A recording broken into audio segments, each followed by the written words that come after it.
C'est Klubali Mefongasi Jérôme et Shono Sheka Oriane.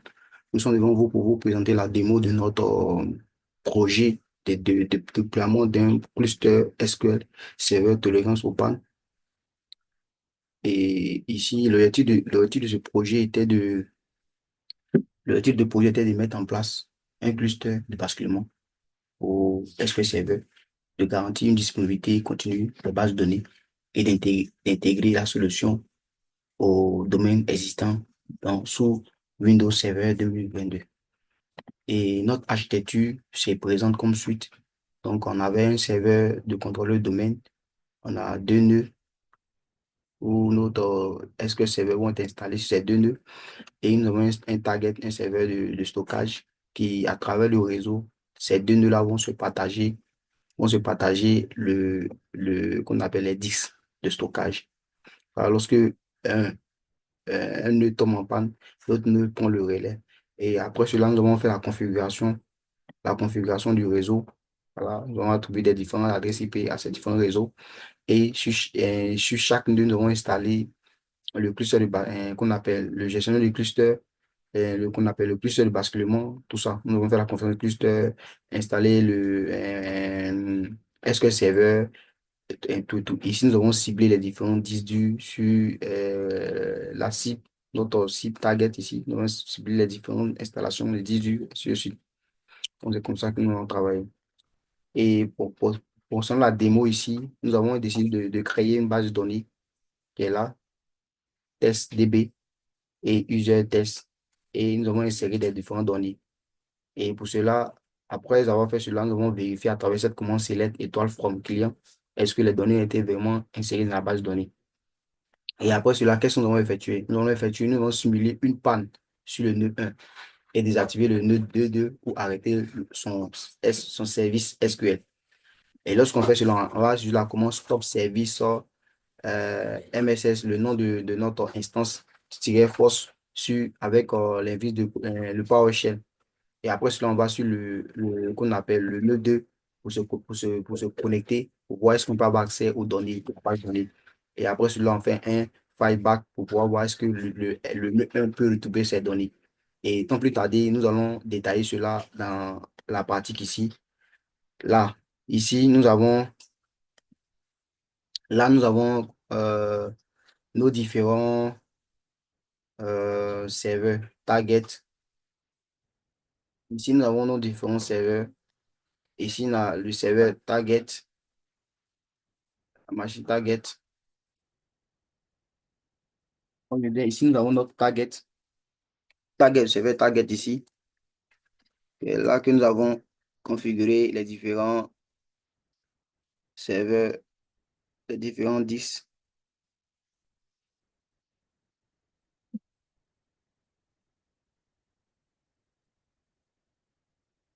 Ouais, target,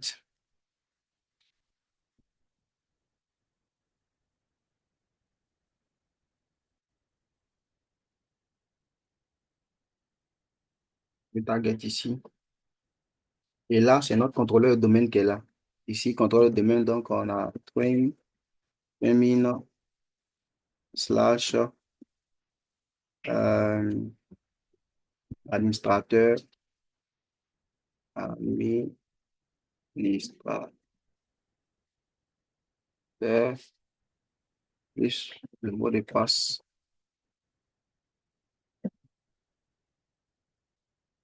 Donc ici, ça, et là, nous avons notre contrôleur de domaine. Ça, ici, c'est notre contrôleur de domaine qui est là.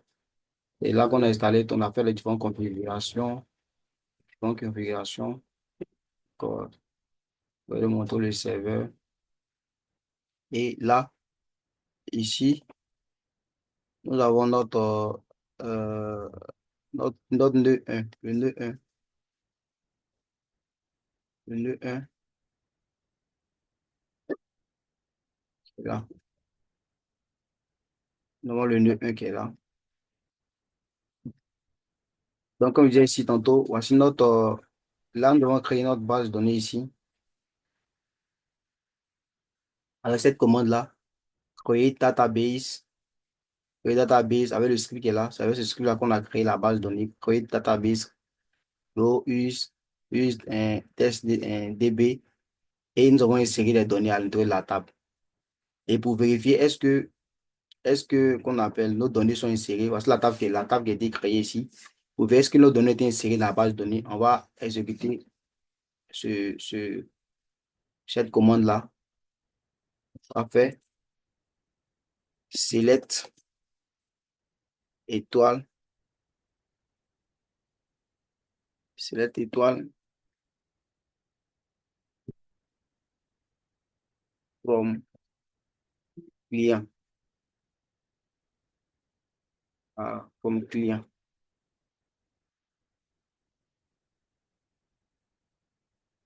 étoile from client. Voilà, et on lance, on va exécuter le script. Donc, voici les différentes informations, les données qu'on a insérées, Jean Dupont, Marie Curie, Thomas, Edison et les différents emails. Donc, ici, qu'est-ce qu'on va faire? On va lancer cette commande. J'avais déjà effectué ça. On va lancer cette commande-là. La commande, stop service, le nom de l'instance force pour stop, pour arrêter, pour créer une panne ici sur notre nœud 1. Et après cela, ce qu'on fait, c'est là, on va sur le nœud 2 pour essayer de joindre, pour essayer de voir si on peut avoir accès à notre base de données. Donc, c'est ce que je vais faire tout à l'heure. Sur le nœud 2, je viens ici. Si je vais, parce que je n'arrive pas à avoir accès. Je vais me connecter sur le nœud 2.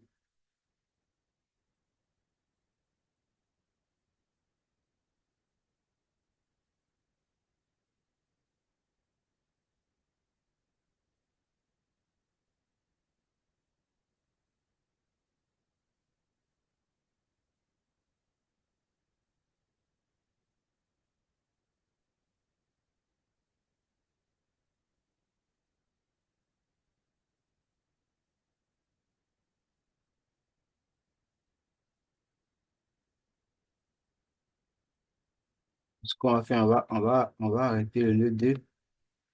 On va l'éteindre et puis on va redémarrer. Je vais démarrer le nœud 2 là encore.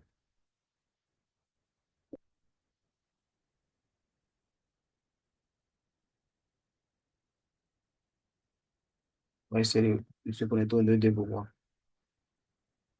On va démarrer le nœud 2. On va démarrer le nœud 2 ici.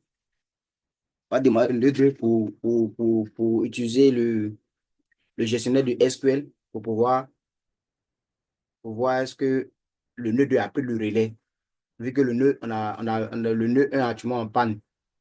Voilà, le nœud 1 en panne, on a lancé une commande pour déconnecter le nœud 1. Donc, on verra est-ce que à partir du nœud 2, on peut avoir accès à la base de données.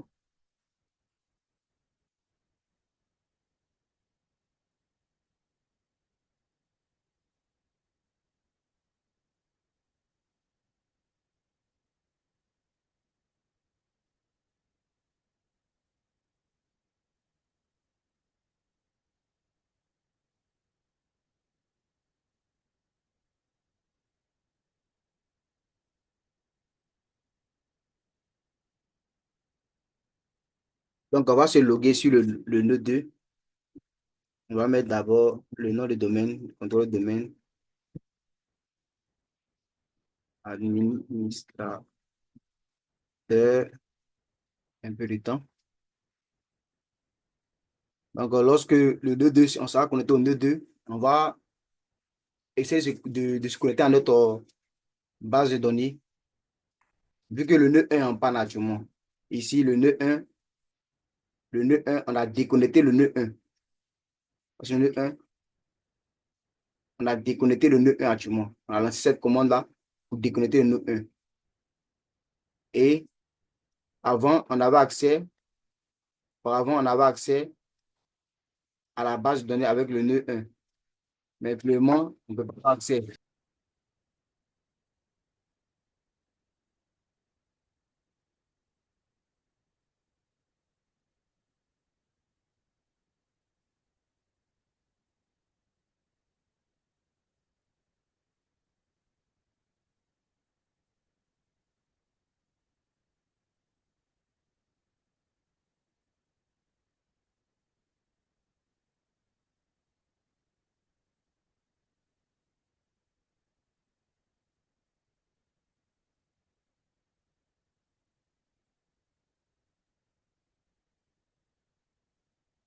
On va voir si notre nœud 2 est connecté.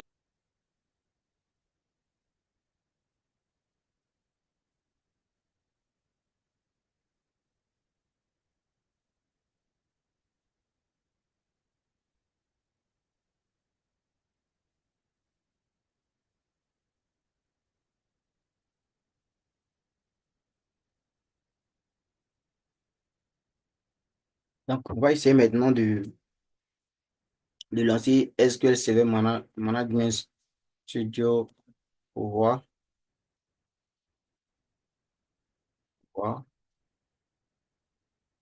Est-ce que le serveur qui est tombé en panne, est-ce que le nœud 2 a pris le relais?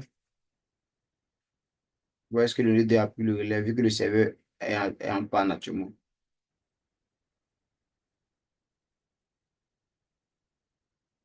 Le nœud 1 est en panne actuellement, donc on va voir est-ce que le nœud 2, non, non, on a lancé le gestionnaire, le SQL Server Manager.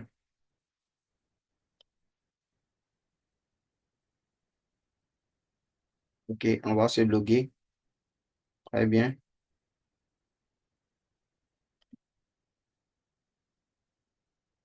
On va se loguer.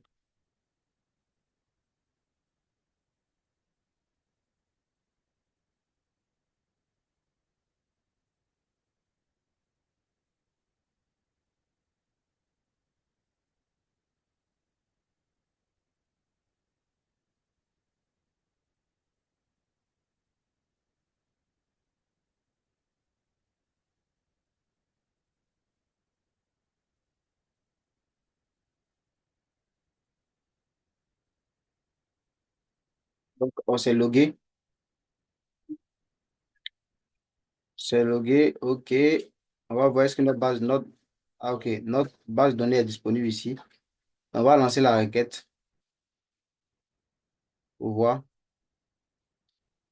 Vu que le nœud est en panne, on va lancer la requête. On fait select et toi.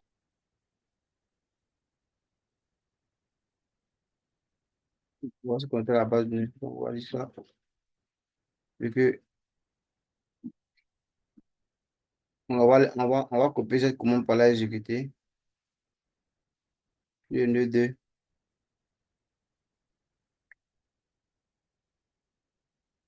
On va lancer la requête. OK, donc on voit que effectivement notre client, notre nœud 2 a pris le relais. Le nœud 2 a pris le relais ici. Donc on va aller maintenant, cette fois-ci, on va maintenant faire le rétablir notre 1 en file en faisant un file back. On va taper cette commande-là. Taper cette commande sur le nœud 1. Voici, je suis sur le nœud 1. Je vais ouvrir un PowerShell. PowerShell.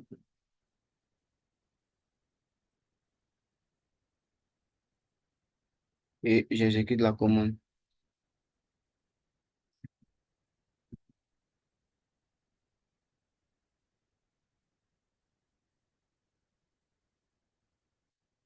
Oui. Donc, on va maintenant sur le serveur.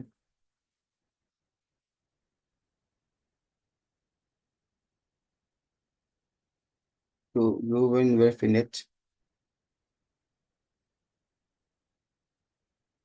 et je tape la commande select étoile forme client. Je n'ai un. J'exécute. Donc, on voit que le client a accès qu'on appelle le nœud 1 a pris le relais. Donc, ce que je vais faire cette fois-ci, c'est que je vais éteindre le client 1. D'abord, je vais revenir sur le client 2. Je vais revenir sur le client 2. Je vais le déconnecter.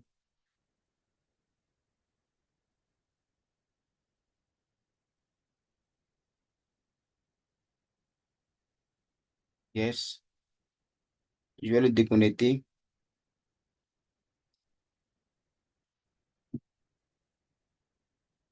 Je vais déconnecter le client. Voilà. Et ce que je vais faire, ça, c'est le nœud 2. Donc, je vais aller sur le nœud 1. Je vais arrêter le nœud 1.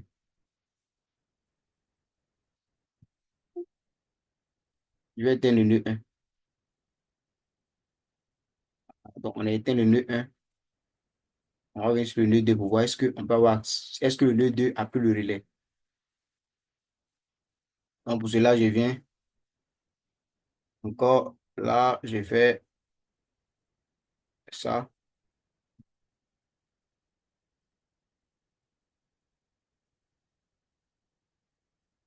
Je lance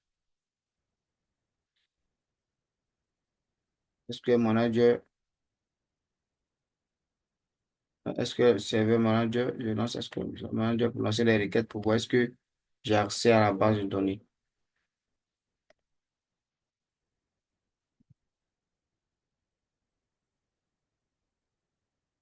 Est-ce que j'ai accès à la base de données?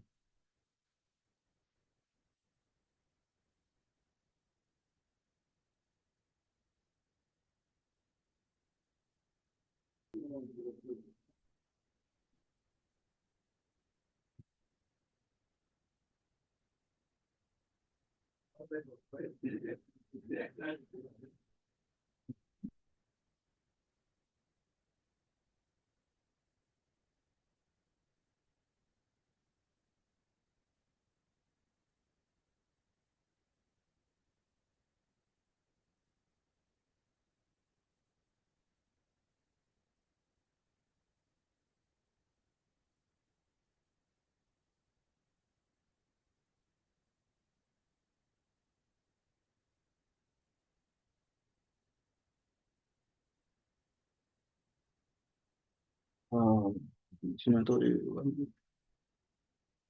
Donc, c'est un peu ça dont on a constaté que donc on a constaté avec ce qu'on vient de faire, on a vu que nous devons effectuer un cluster de basculement.